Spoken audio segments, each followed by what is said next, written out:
Olá, meus irmãos, tudo bem? É uma grande alegria, uma grande satisfação podermos nos cumprimentarmos na abertura de um novo trimestre de lições da Palavra de Deus.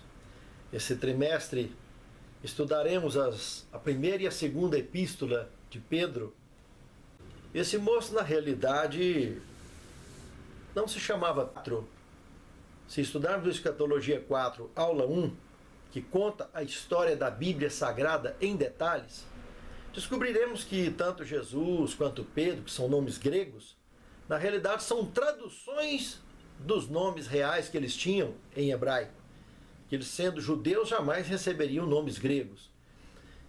Sabemos que nome próprio não traduz, que é o caso que acontece aqui com Pedro, dentre outros, nas Escrituras Sagradas. Nome próprio se translitera e não traduz. Na realidade, o nome dele, que sabemos naturalmente, que é Simão. O nome Simão quer dizer cana ou audição, no aramaico. E Cefas, que foi o nome que Jesus colocou nele durante o ministério, esse sim significa rocha. Kelfa, no aramaico, é rocha. Cefas, transliterado já para o grego, tem o mesmo significado, rocha. Pedro nasceu em Betsaida, ele era da tribo de Naftali. Ele nasceu no ano 1 a.C., aproximadamente, e morreu por volta do ano 67 da era cristã. Pedro tinha um temperamento na psicologia chamado de vivaz ou sanguíneo. Esse era o temperamento de Pedro. Esse então Pedro, ou Simão Cefas, que estudaremos as duas epístolas que ele nos deixou, inspirado pelo Espírito Santo, nos traz no tema principal, conhecendo Pedro. Inspirados no verso 14 de Mateus, verso 30 e 31, temos o seguinte: reparando, porém, na força do vento, teve medo, e começando a submergir, gritou: salva-me, Senhor! E prontamente Jesus estendeu a mão, tomou-o e lhe disse: homem de pequena fé, por que duvidastes? Esse trecho da vida de Pedro realmente aponta para a nossa real necessidade de preparo às verdadeiras tempestades da vida. Muitas vezes não entendemos por que certos momentos de nossa vida mais parecem uma tempestade. E isso sem falar que alguns parece que nasceram na tempestade e vivem na tempestade o tempo todo, com poucos ou pouquíssimos ou raríssimos momentos de bonança. Mas as virtudes, as vantagens de experiências com tempestade, a principal delas é adquirirmos habilidades para navegarmos na tempestade, para nos conduzirmos durante tempestades. É verdade que, se não exercitarmos, jamais aprenderemos. Algumas pessoas precisam de muita tempestade, porque Deus tem propósito especial em suas vidas, para que um dia possam compreender o porquê de enfrentar tantas tempestades. Como na experiência de Pedro, ele recebeu a mão de Cristo, encontrou com Cristo no meio da tempestade. No meio da sua debilidade, da sua fraqueza, ele teve a misericórdia do Senhor. O Senhor estendeu a mão e o restabeleceu. E eles puderam entrar no barco e seguir viagem. Pedro sabia que cometer erros, ser perdoado e seguir em frente com fé e humildade é muito importante.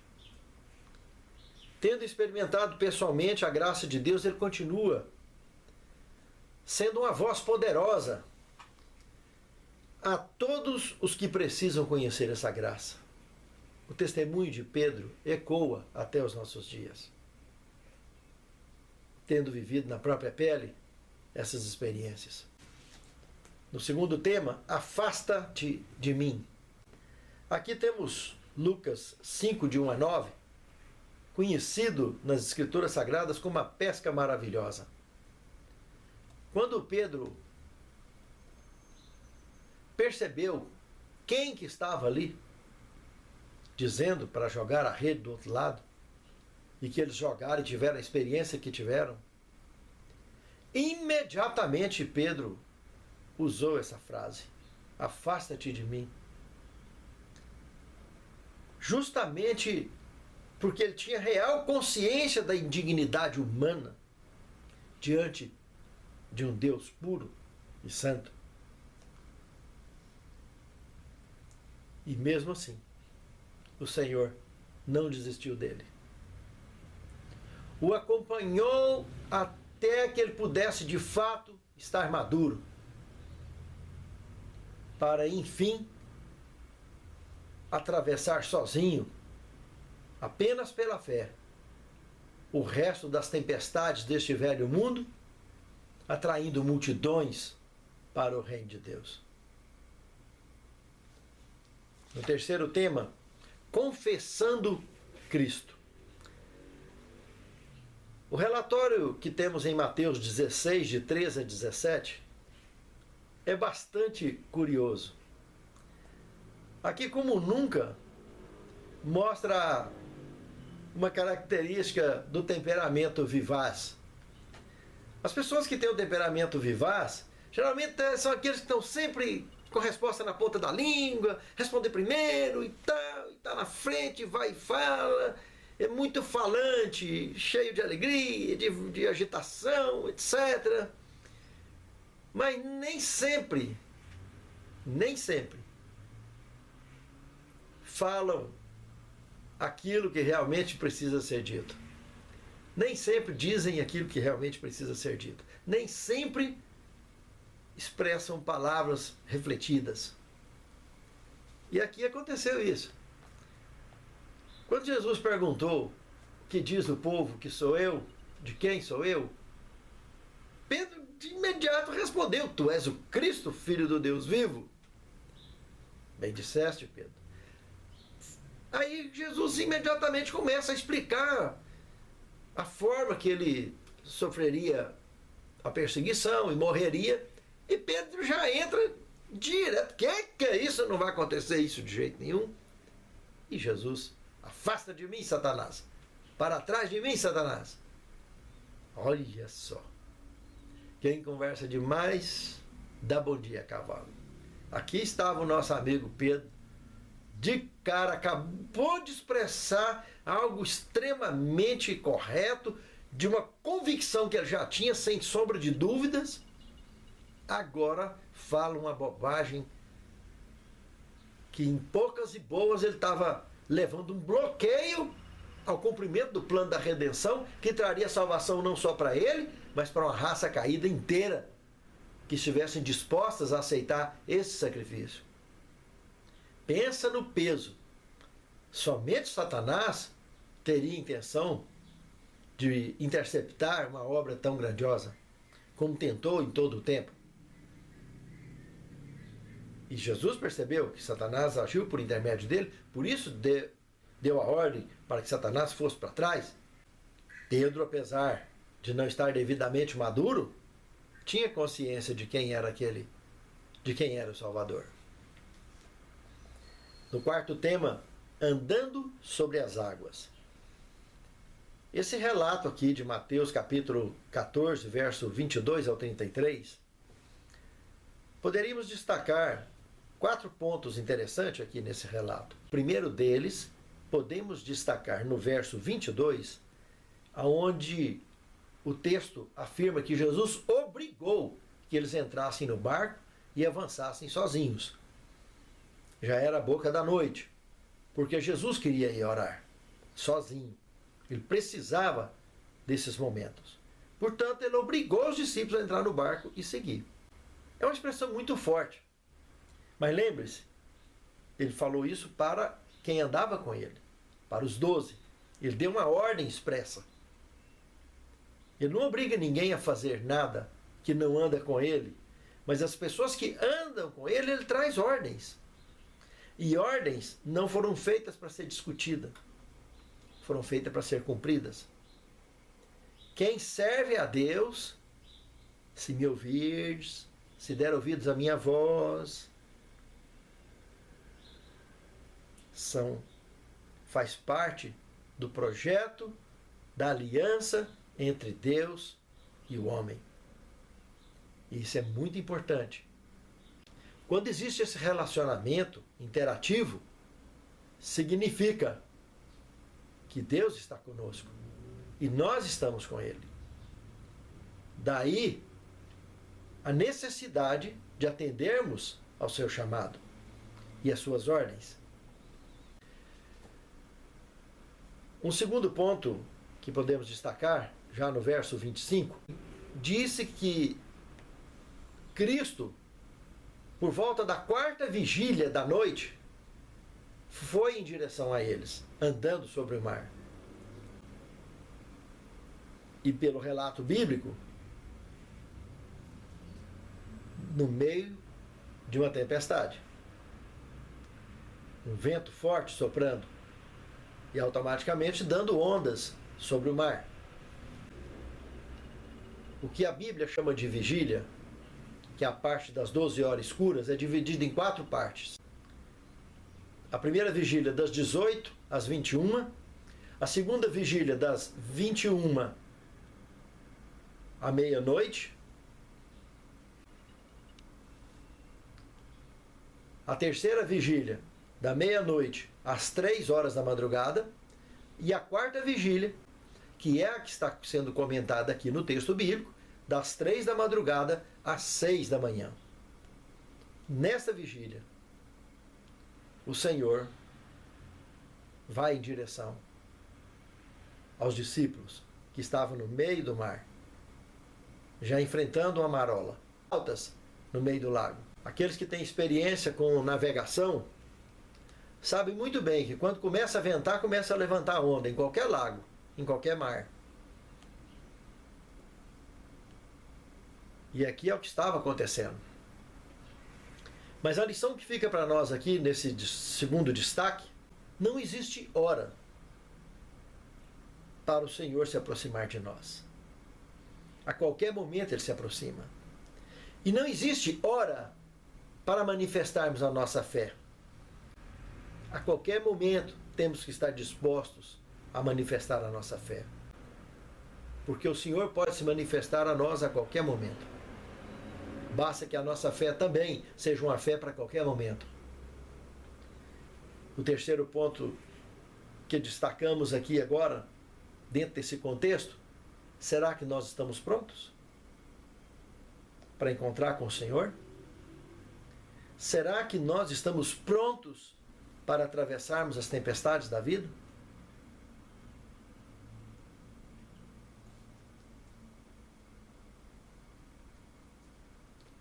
Quarto ponto dessa experiência que eu destacaria é que Pedro, apesar de tudo, foi ao encontro com o Senhor.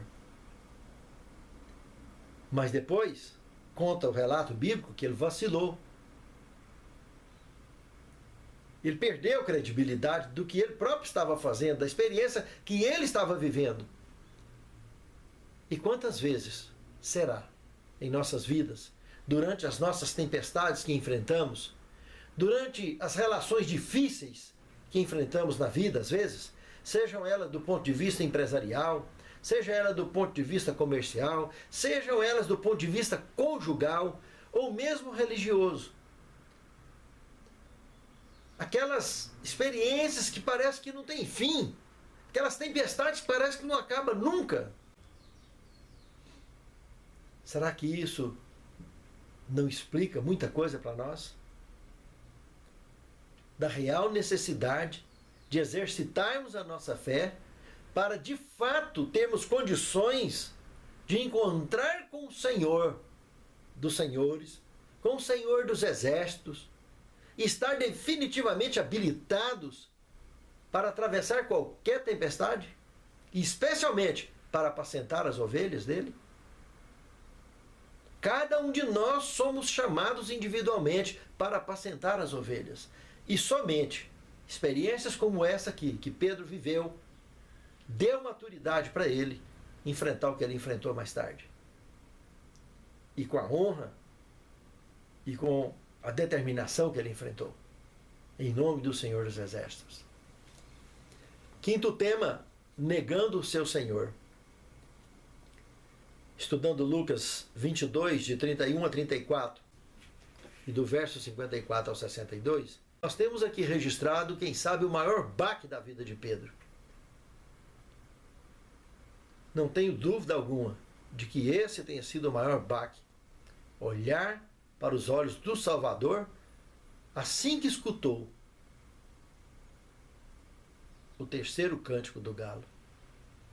Lembrou na hora do que ele tinha dito. E olhando, virando o rosto, sentiu na pele o maior baque da sua vida.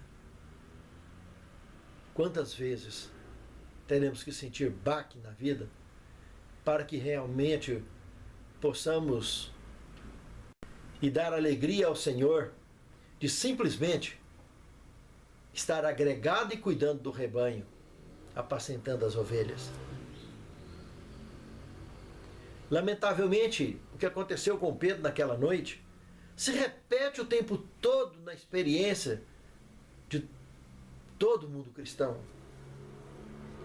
Se repete na vida de todos os que não buscam sustento no Deus vivo, especialmente, e na sua palavra. Priorizar as coisas do reino é uma excelente dica para vencermos com segurança. Estarmos agregados, estudando a palavra, e não apenas como cristãos nominais, como seguidores de Cristo nominais. Dizemos para todo mundo: não, eu ando com Jesus, eu sigo a Jesus. Mas da boca para fora, leva a negar. Mas quando isso é em espírito e em verdade, dá a condição que Pedro recebeu mais tarde. E na hora da morte dele, ele não se achou digno nem de morrer em pé como morreu Jesus. Não, me coloque de cabeça para baixo. Não sou digno de morrer com a cabeça para cima de forma alguma. A minha vida virou de cabeça para baixo desde que eu conheci o Salvador. E é de cabeça para baixo que eu vou descansar na certeza que vou levantar ainda em direção ao reino eterno. Será que todo mundo vai ter que passar por isso? Essa experiência foi muito dura. Convivermos com a palavra dia a dia nos dá opções melhores, como a do profeta João. Jogaram ele num caldeirão de óleo fervendo e ele não morreu. Exilaram ele na ilha de Patmos. E ele não precisou passar pela morte por execução. Morreu de velho, lá na ilha de Patmos. Num período em que as pessoas dificilmente ultrapassavam 50, 60 anos de idade, nesse período, eram raros os idosos que alcançavam 80, 90 anos nos dias de Cristo. João morreu por volta de quase 100 anos de idade. E viveu uma experiência muito gostosa com Cristo, desde que o conheceu de forma ascendente até Patmos. Na realidade, os caminhos estão à nossa frente. E as escolhas são nossas. Cada um de acordo com a fé que recebe. Escolhe, faz as escolhas que darão o resultado proporcional às escolhas feitas. Pense nisso, meu amado irmão. Pense nisso, minha amada irmã. No sexto tema, Pedro como líder da igreja. Se analisarmos tanto em Gálatas 1, 18, 19, capítulo 2, verso 9 e de 11, e do verso 11 ao 14, dentre outros textos da Bíblia Sagrada, podemos concluir que aqui Cefas, a rocha, fez jus ao nome recebido, ao novo nome que recebeu em vida do próprio Salvador. Os nomes que lá em Apocalipse 21, verso 14, nós receberemos de acordo com a nossa experiência no novo céu e na nova terra, no reino eterno, Simão já recebeu dele, Cefas. E esse Cefas, que quer dizer pedra, ele se agregou à rocha eterna de uma maneira tão interessante que mostrou a evidência da verdadeira fé no seu currículo na igreja primitiva, que cobriu toda a sua vida de vacilações, de deficiências e tudo mais, com todas as suas debilidades e fraquezas, e uma experiência frustrante que ele teve antes de conhecer a Jesus, e mesmo depois que conheceu a Jesus durante aqueles 3 anos e meio, o que ele viveu dali para frente, que praticamente foi outro tanto de vida que ele viveu, ali, quando ele conheceu Jesus, ele estava na metade da sua vida, quase da mesma idade de Cristo. Ele morreu lá por volta do ano 67. A outra quantidade da vida dele teve outro brilho. Ele foi caracterizado pela rocha, porque ele construiu a sua fé e a sua vida sobre a rocha. Ele entendeu o recado, onde eu e você devemos estruturar a nossa fé e a nossa vida. Pense nisso, meu amado irmão. Só assim seremos vitoriosos, como Pedro foi, como João foi e muitos outros. E finalmente, podemos ser contados na galeria dos campeões da fé. Sétimo tema, ajustes no caráter.